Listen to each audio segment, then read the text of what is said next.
ile yanıyor. Dalgalasın Karadeniz. Nasıl anlatalım seni sana?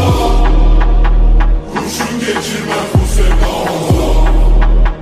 İllerden düşmez bu aşkımıza. Güzel günler göreceğiz, sanma ki pes edeceğiz. Geçmiş günlerin hatırına, yarınlara güleceğiz. Senin hatırına, anıların hatırına, düşer sevdan aklıma.